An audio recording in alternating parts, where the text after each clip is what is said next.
Welcome to Keeping It Honest. Today, we're going to talk about the NFL lockout. Yes, after 130 something days, they finally got a deal done. After 132, 35, we just going to guess right now because we lost count after the first 100 because we was busy too much talking about Casey Anthony, Rupert Murdoch, and the debt ceiling to be paying attention to football. Now look, I understand this is a big deal because how else we going to spend our Sundays? Just flipping around, see reruns on ESPN, or be legitimately forced to go outside our own homes and do something productive on a football Sunday. Well, the best way I see it is that one, we won't have to deal with this for another decade.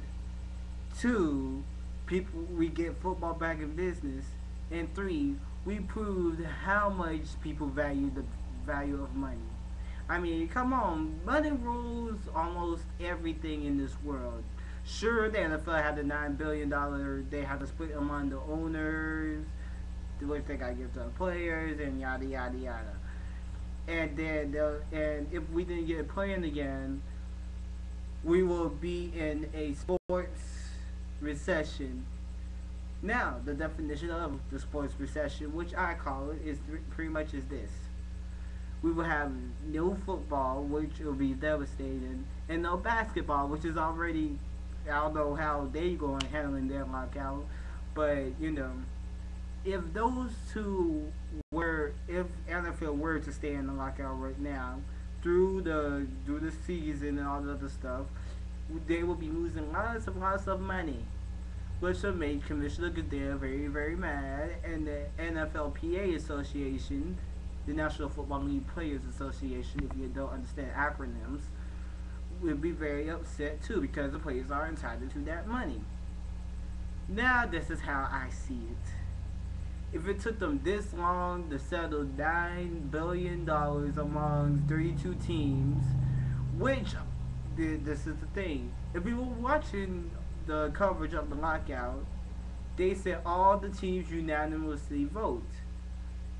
All the teams except Oakland Raiders, which they most likely they didn't want nothing to do with this. I can't blame them who needs their input anyway. I mean, come on, when the last time they had a written record in this day and age after possibly 2000s? I mean, but anywho, if the players in the league could come up with an agreement, could Washington use the same people to get the debt ceiling done? Because see, this ties in with folk. This ties in with the debt ceiling. You see, because it takes people this long to get their act together when it comes down to money. Now, the difference between the National Football League and Congress, NFL, they had the Players Association, and they was caring about their money, and if they didn't go back to work too, they was gonna be upset. With Congress, on the other hand, you got Republicans who don't know what the hell they're doing, a Speaker of the House who's acting like a jackass, a president who's trying to make ends meet, and you got our elected officials over there acting like they forgot what we elected them there for. They represent us, the people of the United States, which it says that in the preamble of the United States, we the people of the United States. So they have to listen to us, unless you want probably Armageddon, Congress, no, Congressional Armageddon, which means hell will break loose.